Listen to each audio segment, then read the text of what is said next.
kangen cukong lipur kalih panjenengan Ndara Putri. Lah iya wis rampung apa durung? Sampun. Aku seneng lho ya mergo kowe-kowe kabeh mau bangun lipur karo Nggih. wis rampung. Kok koyo ora semangat koyo ngono to ya? Ya, kula pun semangat. Kula mirengake panjenengan lho Ndara. Nek koyo ngono. Nggih, mau panjenengan ngarep ten. Lah napa penggale panjenengan sampun ngarep Ndara? Lah nek aku ya wis marem mergo kowe kabeh iki mau lah ya wis lipur karo aku. Nggih, empun dados kewajiban abdi lipur kalih panjenengan kersane penggalih panjenengan menika makam Ndara. Bengi iki mau laep apa ora? Naib Lah kok rino wengi laep terus to? Ndara. Nggih, kudune nggih enten ngaten laib mboten Kaya nyaring banyu Ndara. Ya wis ora apa-apa ya ya. Srindil, Ya, Bu. kancana aku wis ora ono. Nggih, Arep ndi? kula nggih tak niku Ndara. Ora bisa. Mangkate bareng mulai ya Bareng. kowe keri muri mergo bayaranmu akeh dhewe. Iku. Alah. Oke, mboten. Bayaran akeh nggih. Lho kae lho sing alo. Dudu aku. Samu. Wis mengko yen kurang ngomong aku tak tambahi. Tenan. Heeh. Ngomong sampean. Alah. Ngomong aku kok tak utangi duit. Rumah saku mbok imbuhe tenan. Ratnasar. Kula tak niku nggih, Ndara. Tak apa? Nggih, Ya wis. nggih. Iki mergo wigati kanggo kapulunanku. Kena, Srindil, Nggih, kowe nyang Ndara. ndi? Nggih, Ndara. Wonten menapa paman? Anggonku pengen ndakake iki bingung. Ini. Lah kok bingung lah wonten menapa? Mergo iki kawigat. Wigati banget tumrap Nini Retnosa. Nggih mpun jenengan niku yen badhe ngatur menapa niku mboten usah bingung. Nanging sak duwipun paman kimat. Luwih dhisik ditata atimu ya. Ditetekke dikuwatke. Mergo iki pawarta ngenani kapribaden. Ngerti to? Wong atuamu Sudarmamu. Kang Mas Klabang Gunung. Lah nggih. Anggone maju sak tengah medan lho. Iki dina kukur ini.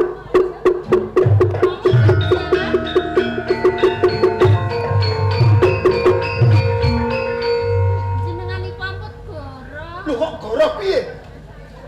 Ponate paman ki goro. Iki kasunyatan iki. Lah yen Rama pejal menapa mboten diwangsulake wonten mriki paman? Mesti wae Nini Retnosari ngluputke paman. Ngerteni ana. Okae wilangane mungsuh. Nanti paman ra kuwawa nggo bali punarpane Rama. Mula segede pangapuramu ya. Waduh, Rama pejal. Ngene. Nini Retnosari, aku mesake lan badanmu ditinggal sedo ngatuh. Ning aja kuwatir. Pinangka gantine wong atuamu ya Kang Masku Klabang. Pun paman saguh ngayomi sak utuhe jiwa lan ragamu. Ngayomi sautuhe jiwa. Oh, Tegese kados pundi paman? tegese durung ngerti. Mergo Nini Wulansari iki bocah wingi sore. Tak blakake yo nih. Sing pun paman karep ngayomi lair lan batinmu. Gelemon ini tak pundodar.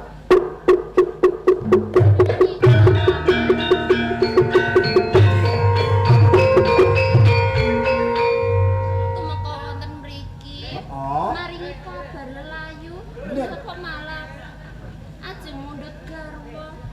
Lho ora mesake marang jiwa ragane Nini Retnosa. Tinggal sedo ngatuamu ya Kang Masku Klabangku. Mula gelemo. Nini tak pundhot kowe ora. Jenengan niku lak upamane kula piyambak. Aku ngerti. Lah nggih. Ning timbange ing mangkone Nini ora ono sing ayo. Pun paman welas. Kula gelem ya. Mboten paman, mangke yen Kanjeng Ibu ngertos panjenengan mesti bakalan Mengko yen Kang Mbok Retno Wulan mangerteni kedadian. Aku bakal walaka. Aja kuwatir, aja wedi. Mboten paman, emut lho paman. Lho kok emot piye? Paman ki ora lali.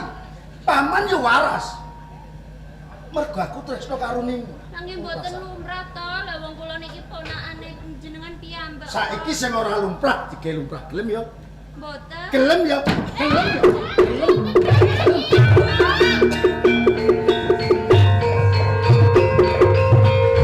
Yai Kabang Juring, arep tumindak apa kowe? Sapa Retnosari kuwi? Kisah anak keponakanmu dhewe? Ning yo gene papan kene kowe motho-motho bakal mrawasa marang ponakanmu dhewe? Apa wis kok pikir tumindakmu sing kaya ngono kuwi, Yai? Kedadosan menika Kang Mbok Retno Wulan sampun mangertos. Nggih. Boten kula selai. Sekawet kula paring pakabaran dhateng kapurunan kula Retnosari. Ugi dhateng ndika Kang Mbok Retno. Pekabaran bab apa kuwi, Yai? Kang Mas Klaban Gunung anggenipun majik sak tengen palak sak menika. Apa? Kamas Kabang Gunung Sedo? Anggen Apa tembungmu kuwi kena tak percaya? menika ujug kasunyat. Saya maneh kowe ngandhakake yen Kang Mas Kabang Gunung kuwi sedo. Ning yo gene malah kapara tumindakmu kaya ngono kudune kowe kira ngayomi lan ngayomi kabeh para keluarga nang dalem kasenopaten kene ning nyatane apa? Tumindakmu malah gasro. Coba putraku Retnosari kuwi saumpama tresna kelawan kowe, mesti wae bakal tak ulungke ning nyatane apa, Yai? Dhewek niki ora tresna. Kula saka kuwi aja kok peksa, Yai Kabang. Mila saking menika ngendikanipun Kang Mbok Retno Wulan kedah saged ngayomi keluarga sautahipun. Manggen menika anggen kula ngayomi. Kedahipun ini Retnosari dados garwa kula. Ning carane ora kaya ngono kuwi. Mergo wong bebrayan mono kudu linambaran rasa tresna lan tresna.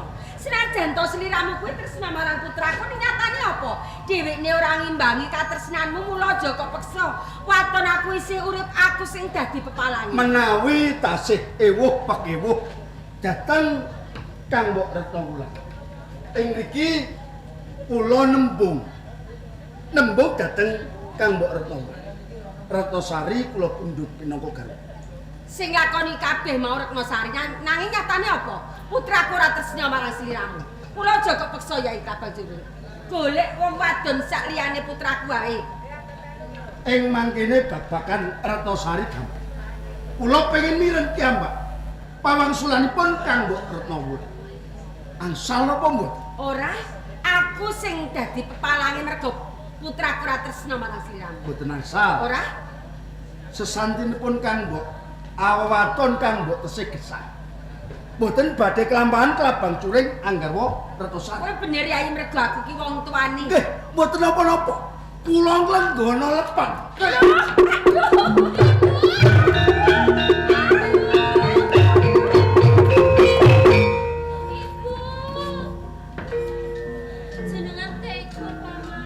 Mergo Kang Mbok Retno Wulan sing dadi pepalangku.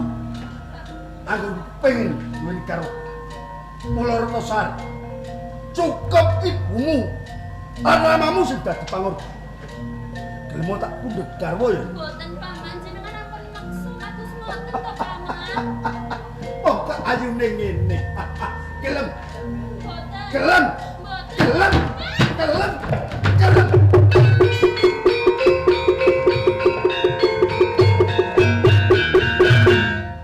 Arep mlayu ning lak-lakane naga bebas. Mlebu sak jroning laing semut. Awate durung kelak tak oyak.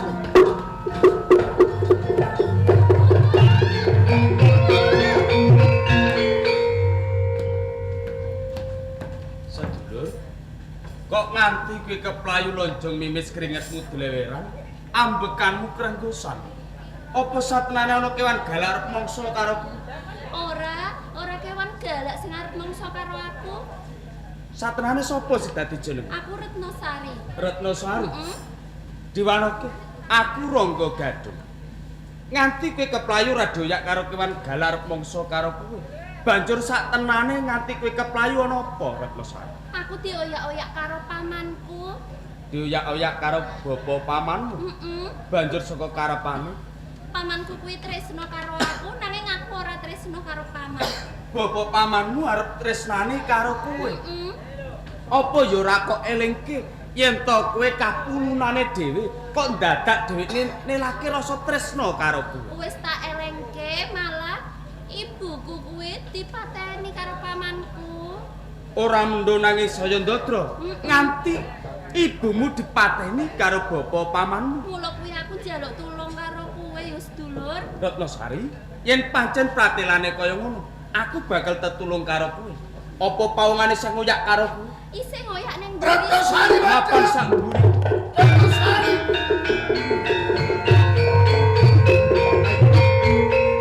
Ayo bali. Ayo. Iki Mboten paman. satenane iki pernae apa karo? Iki calon garwa. Calon bojo. Calon garwa. Iki genah calon Ora bojo. sedulur ora. Paman kuwi. Kowe iki aja dadi palangku. Paman kuwi, Bu. Dadi iki klabang celuring. Nggih.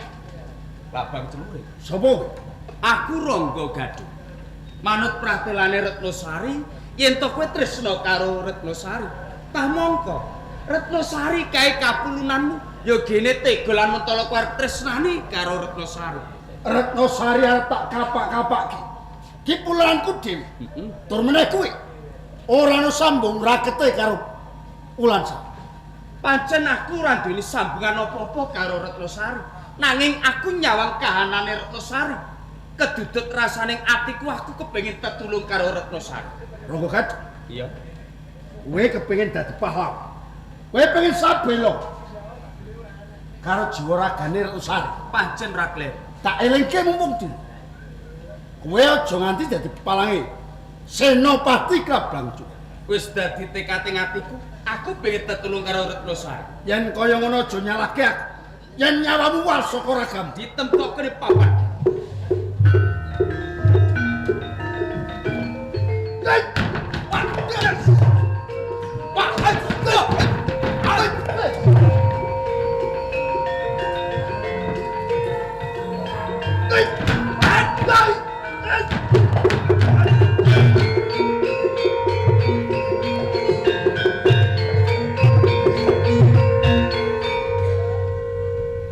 Ratnasari, cetha klabang celuring kae wis tumekaning pati. Saiki wis ora ana menungsa sing bakal ngoyak karo kowe. Yen ngono aku matur nuwun banget karo sampean ya Kakang. Ora dadi baya pangapa. Sing bakune kowe bali. Jalaran wis ora ana menungsa sing ngoyak karo kowe. Aku tak bali nek ngono ya. Bajutke laku. Umujune praja Majapahit.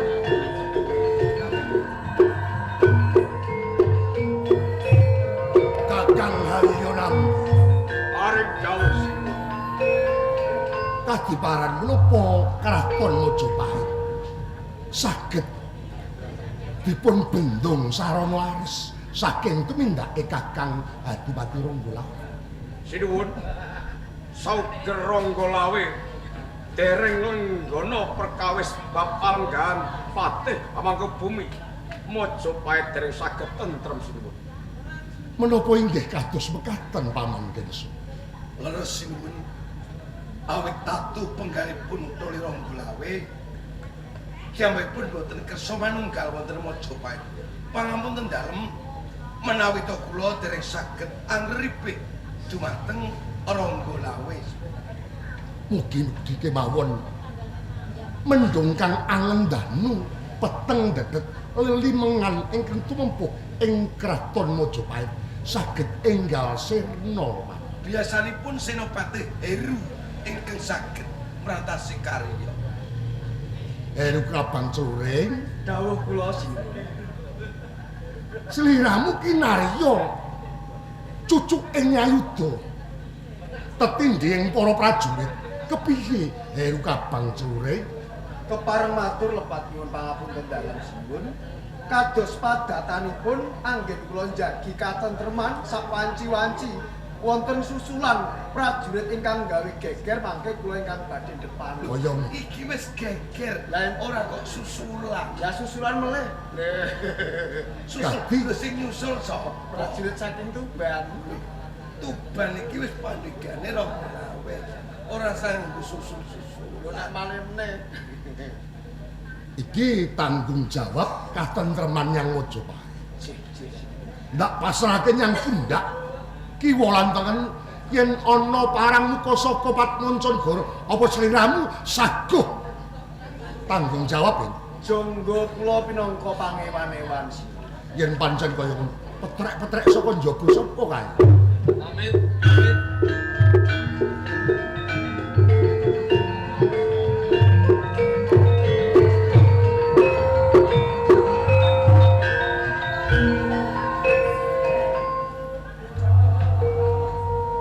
Gus, Injil dawuh. sapa kang dadi aranmu tanpa tinimbalan ana ngarsane ingsun?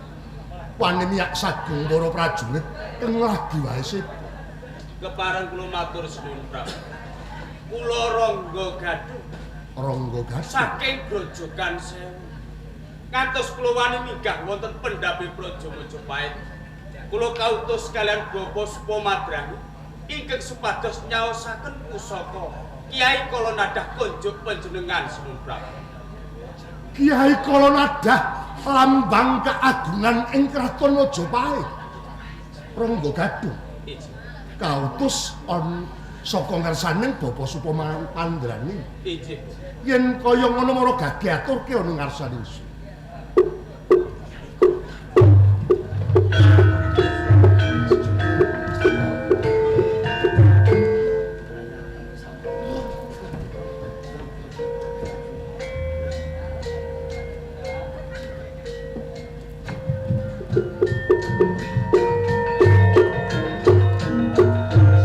Senopati Heru Kabang Cungri. Dawuh kula suwun.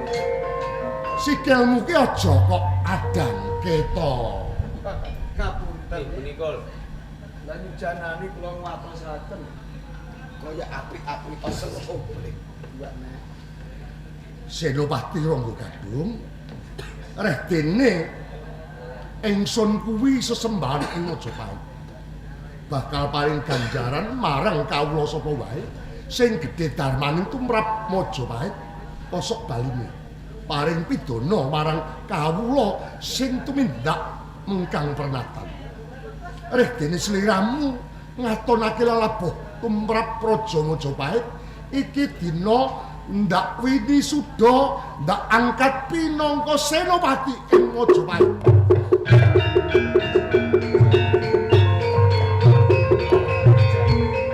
Nela sedulur panuntutan upami suwun Prabu. Sliramu nglerek palungguhane Heru Kabang Curing. Mula kang saka kuwi Injil. Mojopahit ana untran-untran kang dituwuhake saka tumindake Adipati Tuban. Cilik bisa ngrangket gidene bisa merjaya. Anane Adipati Tuban ingsun ganjar kang muwat kelawan lelabuhmu Rangga. Ngestaken dawuh sinuwun Prabu. Sadurunge budal uga bakal ingsun kanteni Kiai Kolonadah kanggo piyandel raga.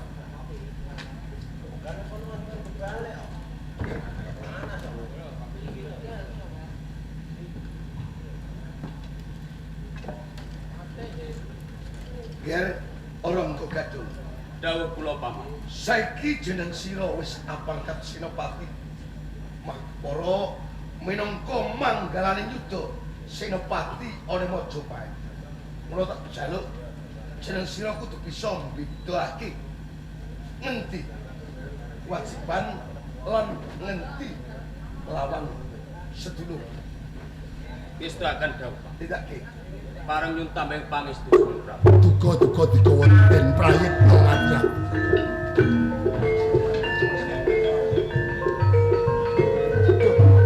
Sinuwun Prabu kepareng muju atur. Senopati Menawi wonten parilah nang dalem kepareng kula badhe nungka dhateng lampahipun Rangga Gadung. Ora sak kok Ngawat-awati sih. apik niki. piye, Ger? Dadi ngawat-awati lampahipun Rangga Gandhi. Iya, Cak Bagus. Yen ndak utus aja sulaya. Mergo iki jejaban kang ora sinangga gampang. Yen adoh cedhak ana, yen cedhak mara adoh ana aja nganti adoh lan lakune lan Bareng kula atur piye? Kepareng nyuwun tambahi pangestu. Kakang Aryuna. Paring dawuh sinuwun. Sawetawis ndika ketapaken saking para prajurit tapel wates wonten ing kraton Mojo. Ngestakaken dawuh. Wisuwanane Sun Bidara. Jajeng Mertogo lan Jajeng Tirta. Bebasan panas setahun udan sedina.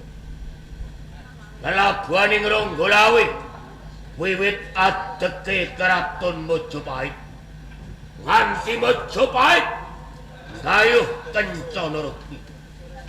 Nanging nyatane lelabuhan kuwi mau babar pisan ora diajeni dening Kartarjasa Jayawardhana ning Kraton Majapahit.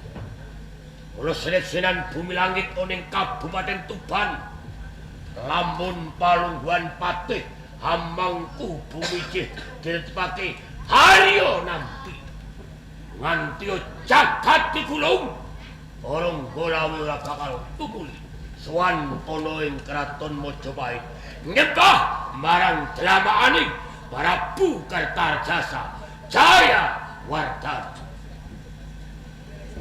Kang Mas Ranggalawe.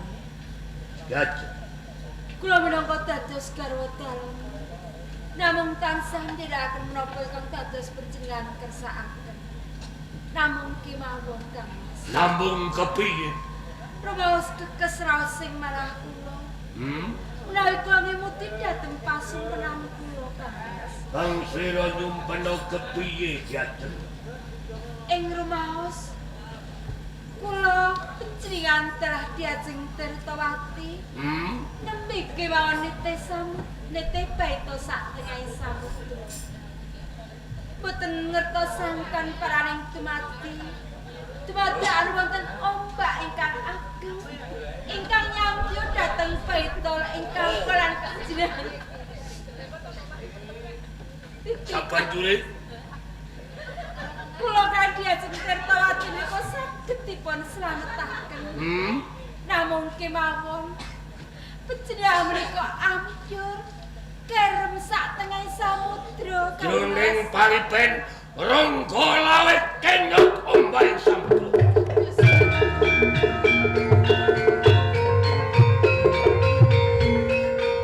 Nuwun sewu Kang Mas Ranggalawe. Jajeng garwanipun Kakang kepiye? Boten namung kanggo Mertaraga. Semanten ugi kula. Kula ugi nyupena Kang Mas. Bojo do kakean turu ben ngipa-ngipi wae. Ngipimu kepiye, Jajeng? Kula panjenengan kanggo Mertaraga menika wonten ing dalem taman ingkang kathah sesekaranipun.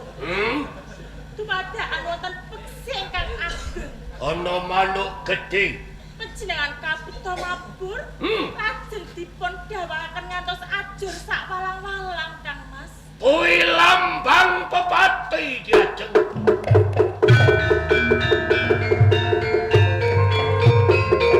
Jajeng sakarone tetembungane ngipi kuwi kembange wong turu. Nanging sok kala mangsa sing jenenge ngipi kuwi minangka dadi sasmita gaib. Pralambang lan sasmitaning urip. Ombo dipombo ipene Jajeng sekalian tumbus dadi kasnyatan tegese ipen kadoro dasih.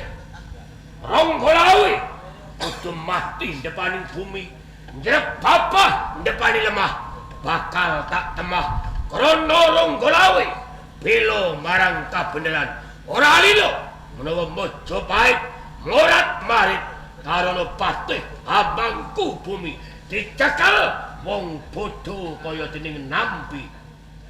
Hei! Lawe! Lawe!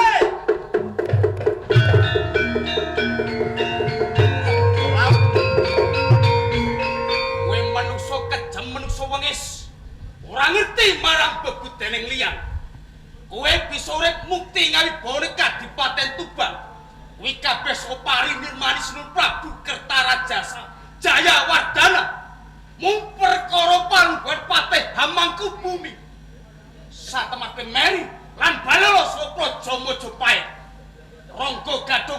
Senopati Surup Mojopahit supaya ngranget karo kowe.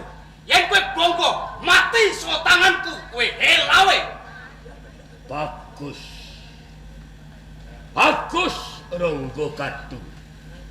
Sedulur kula nang tembunge tetes tur titis.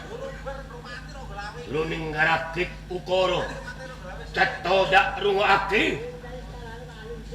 Ronggo Gadung seneng pengarepanku tuturut ka Gadung sedulur. Nanging Ronggo Gadung gelaring senopati saka ing kraton Mojopahit. Pancen ra kleru lah.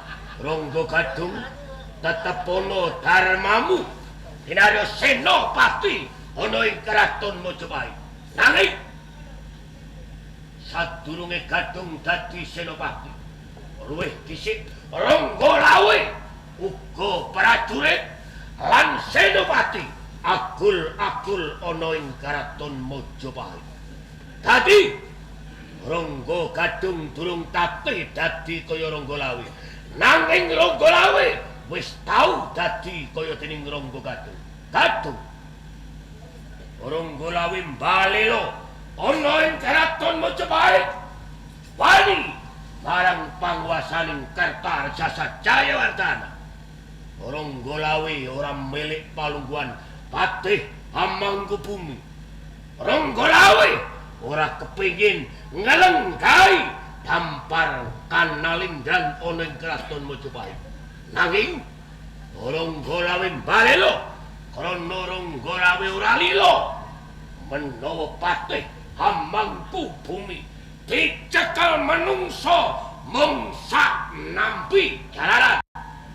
Nampi kayong bodoh, nampi ora darbi lelabuhan, dasare tirih wedi ing getih. Mula kangku Ronggo Lawe mbalelo krana Ronggo Lawe ora lila. Kalamun Mojopahit bakal morat marit krana pati Amung Haryonam. Gadung, kowe sedulurku, kowe pedhotane jaringanku. Menawa pancen kowe tetelo Senopati sejati saka kraton Mojopahit kang nampa dawuh supaya cilik ngrangket gedhe mateni Ronggo Lawe. Mara kakelan ciping curiga tamake ana ing cangsane Ronggo Lawe patiku ben kotangane atiku lanang. Tamake Gadung.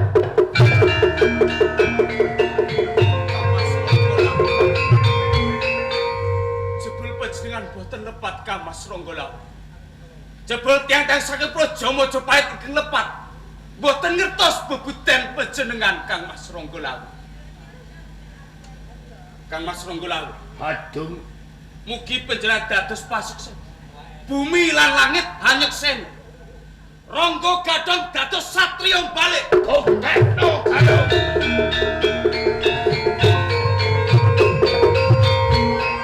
Ambrit ambuntut beduk, kriwiat dadi grujukan, keguyon bakal dadi tetangisan. Katemu tak jangkai Mojopahit.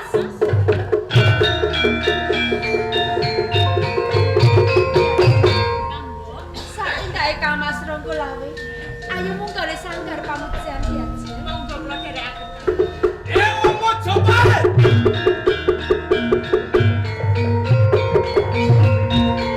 Ronggo Gadung, Senopati Mojopahit. sliramu wis bali ana ing kraton Mojopahit. Yen ngono wis ana kerampungan. Rungokke tembungku. Tanpa guna aku deku-deku nyembah karo sembahane Praja Mojopahit. Jebul wong Mojopahit ora ngerti bebudene Kang Mas Ronggo Lawe. Rungokke tembungku. Iki dina aku dadi satriya balik wong saka Kadipaten Tuban. Bakal gawe karang abang ana Praja Mojopahit. Mingkemo lambemu Gadung. Gadung. Mumpung durung kowe tumekan ning pati. Ayo terangke tak suarakan kraton Mojopahit. Ayo adep ana iki Ronggo Gadung. Wis wis. Oh, wis.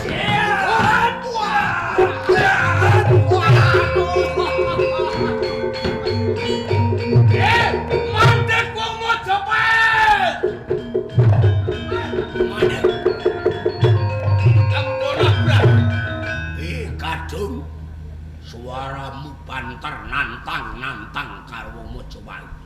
mongko kowe nalika budal saka Majapahit jejering Senopati Majapahit kan. Kebon Abrang. Apa Iki dina aku dadi satru balik. Balung saka Kadipaten Tuban. Jalaran kang legah Adipati oleh Kadipaten Tuban. Kae sedulurku Kang Mas Ronggolawe. Gadung. Yen ngono kowe wis kepencuk. Tembunge manis, manu ora Ronggolawe. Belani Ronggolawe tabrak nabrak. Mati saka tanganku kowe Abrang.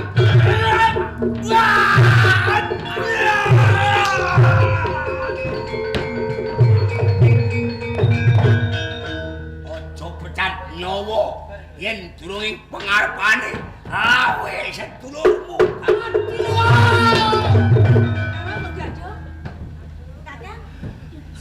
Raga Bakmi. Aku sabelo karo Kang Mas Ronggolawe. Nganti aku bareng ngawuh ana ing Majapahit. Nganti aku tatu gaman kabeh saka tumindake Kebon Abrang. Aku jaluk waleske patiku.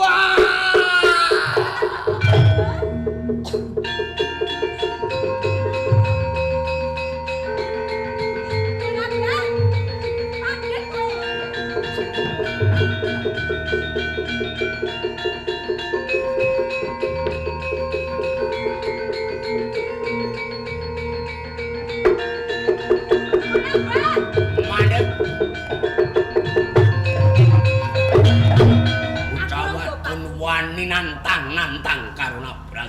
Aku Ronggo Patmi. Karepmu. Aku bojone Kang Ronggo Gadung. Kowe bojone Ronggo Gadung. Sabela patine bojoku, aku njaluk nyawamu. Kelakone Ronggo Gadung mati kowe mbelani iki tabrakan Kebon Abrang. Ayo, ya.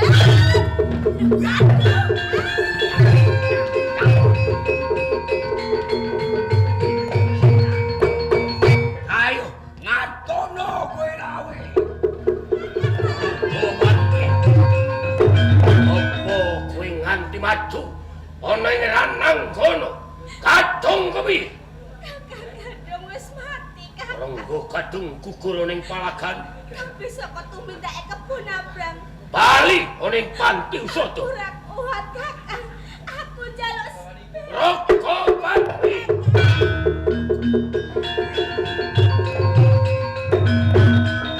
Ora ketang wadon sinebuta kusumaning bangsa Kabupaten Tuban Kebon Abrang.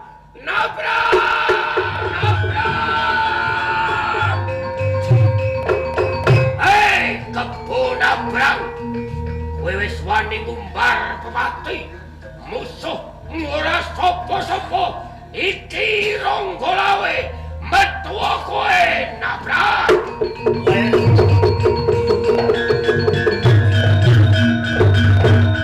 Iki sing tak andeni. Kapan aku bisa ketemu kowe jen padha jen niat arep taker wareg laut.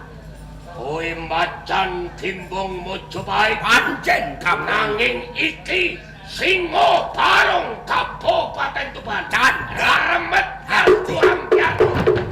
Malang-malang. Nabrang! Mantap kok kowe Nabrang. Ya. Percaya. Lawe sekti didaya. Ibarat kendhit memang kadang dewa. Ora bisa dikalah. Nanging Nabrang ora wedi ngadepi karo kowe. Kebeneran. Mun ku tanding lawan kowe ngepasi ana ing pinggiring kali tambak beras. Iki yen aku tanding lawan kowe ing daratan, sengono aku bisa ngalah. Aku njegur kali tak tandang konjero leno brodol Nabrang. Hei, Nabrang. Ayo, lamun wataing satriya aja singitan. Adep ana Ronggolawe. Lawe weluh Nabrang kuning jero kali. Aku ning jero kali. Kowe kungkum ana ing kali tambak Brantaya Kebo. Hei, Nabrang. Apa Ayo, munggah kowe kowe nabrak yen kowe wani Jeguro kali. munggah Jekor. munggah Jekor. hasil mitati apa kuwi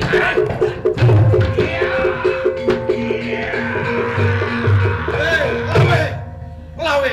Ojo lawe. Ojo ya le. Ojo lawe. Jangan nabrak.